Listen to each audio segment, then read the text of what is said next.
And we're back with Shannon Perry today as our guest, and wonderful, wonderful just ministry that God's put in your hands to reach women and also teen girls as well. We'll talk about that in a minute, but I want to kind of mention, you know, you've played it with the Houston Symphony Orchestra, you've performed at Carnegie Hall, and you kind of incorporated some of the music into the If the Shoe Fits women's conferences as well. Absolutely. When we first started writing this CD, we were headed in a totally different direction. And when David got sick, my producer came down from Nashville to Houston because I could not fly, obviously could not fly to Nashville. And I said, I want to do this conference. God has given me an idea for this conference. And he said, well, great. He said, let's look at some music that would go with that. And as we began to write, it was just, it all started coming together. Out. Yeah. And this song, that Keep Pressing On, the one I'm going to sing later, boy, whenever I was right in the middle of his treatments and watching him go through what he was going through, and my heart was just breaking for him. There's nothing I could do except just to pray for him. And God gave me, and Paul and I, this song, and as we wrote it, I cried through the whole thing, but it was so powerful because it was just what I needed. It was just, sometimes you just have to take one step at a time. It's not one day at a time. It's not one moment at a time. Sometimes it's 1 second at a time. And when your husband was undergoing radiation treatments, they discovered cancer, and that's when this whole thing just started formulating. And I'm just hearing that it was not just like therapeutic, but it was quite healing in that it helped you focus on the important things of life and gave you an outlet while you were spent those days in the waiting room. For people watching right now that might be in a similar situation where they've got a loved one, a husband, a wife, a son, a daughter, that's in a kind of a critical crossroads, what were some of the things that you learned that were most important in keeping faith and focus and keeping positive in those moments? Well, I can tell you what I did, Stephen. What I did was one night I walked upstairs, and it was at that point where I did not really know what else I could say, what else I could do. I think we get to a point where we end. And that's the part, though, that's really good, even though it doesn't feel good. Sometimes our feelings don't line up with what God is trying to do with us.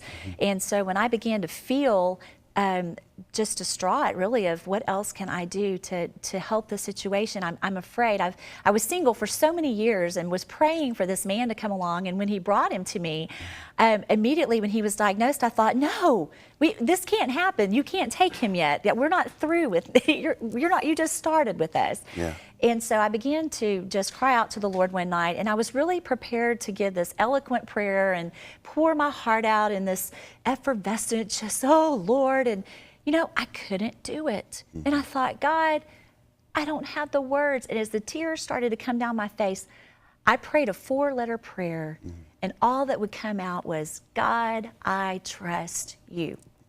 And that's all I could say. And I thought, well, that didn't probably sound too eloquent to God, but you know what? It got his attention because it wasn't the words, it was the heart's cry. And when he hears the heart's cry of his children, and he knows where we are, he already knows what we're walking through. So to those people who are watching today, I would just say to you, God knows where you are, and he knows what you need. And if you only pray a 4-word prayer, God, I trust you, he knows how to meet you at your point of need. And I knew that once I prayed that prayer, Stephen, I knew there was something that just broke in me, and God was there, and he was answering, and I could feel such a peace. The circumstances may not have changed at the moment, but the peace that I felt from the time that I prayed that prayer was just, it was overwhelming. Yeah, I've been in such a similar situation with my husband, first with kidney transplant and then cancer. And mine wasn't quite as sweet as yours, because mine was 4 letters, help. Yeah. You know? But it's the same thing, isn't it, Yes. Shannon? When you get to that point, you know, of nothing else, then that's when God shows up so big. And I've got to turn to your conferences for a minute, because I just want to hear about those so badly. With your conferences, the one thing I read, The Hole in Your Soul. Yeah. Tell us a little bit about these. Wow, I'm telling you, Patty, when I wrote that one, I had so much fun writing this and pouring my heart out at the same time. But when I got to this one, there was a hole in my soul. And I think we all have holes in our souls that the Lord is saying, there is only a hole. These holes can only be filled by me. And I began to learn about all the holes in me. It was not just what I was walking through at that time. I began to really see as I prayed, God was showing me, you have a hole here and you have a hole here. And it was like I had been shot multiple times. And I started thinking, wow, how can I be effective, Lord, if I'm full of all these holes? But what he does is he uses our brokenness to go and to minister to other people, because we can't understand where people are walking unless we've walked there or had that similar experience. Like you said, your husband walked through cancer. And I began to just ask the Lord, okay, what do I do to show that there is possible healing in the holes? He said, start with yourself. And I thought, That's where it always has to start. It always starts there. And so I just began to ask him what it is that you want me to express and to say, Lord, this is what I need help with. And wow, the list was long, and he's still healing them. You know, I tell the ladies there's some holes that you may see scars on where it's been healing up. There's some that are open that he's still pouring himself into. And there's some that are just very small scars where he has healed them completely. It's a process. There are times where he heals us immediately, but I found for me, it's a process. And it's that daily walk with him where I keep saying, okay, Lord, today I'm feeling a little helpless in this area. That's a hole that's opened up, and he comes and he fills it the only way that he can. But in the conference, Patty, what he has done is he has done something amazing with Is There a Hole in Your Soul? I talk about the man at the pool of Bethesda and how Jesus asked him, do you want to be made whole? That's a pretty powerful question. Really? And I think that he asks us that today. Do you want to be made whole? Do you want to get past whatever you're going through? Do you want to get past your past? And I believe he leaves the answer to us. And one day when I was teaching, I had never done this before, and God showed me very clearly. He said, I want you to create a pool, and I want you to have the ladies stand in a circle. And I want you to tell them that when they come into this pool, this is a pool of healing, just like the pool of Bethesda was.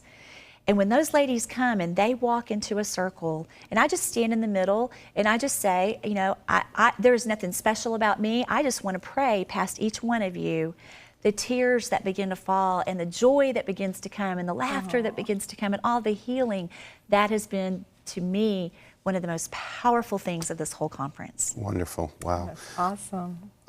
In addition to If the Shoe Fits, there's another outreach that you're kind of gearing towards teenage girls. We have just about a minute, so if you can just share a little on Don't Flip-Flop in Your Walk with the Lord. Don't Flip-Flop in Your Walk with Jesus is a great conference for girls. It's an all-day seminar, and they have breakout sessions. I speak and I sing at that as well, but the girls are finding that, wow, there are so many things that they are being told today in the world that are just simply not the truth. And so we use the Bible as the truth because it's what we need to live by. And when they leave, they know what the truth is, and they know what the truth is in those areas. And it has just been a powerful conference. We've got several of those coming up too. Wonderful. Sharon, thanks for joining us today. We're going to kind of hear a little bit more from you later on in Harvest with Keep Pressing On from your CD. The Real Thing. There it is right there. But if you'd like to connect with Shannon Perry, you can visit us online at harvest-tv.com. Click on Show Info in the menu bar. You'll find an easy way to link back to her website, which is shannonperry.com. And she'll be back with a song in just a minute.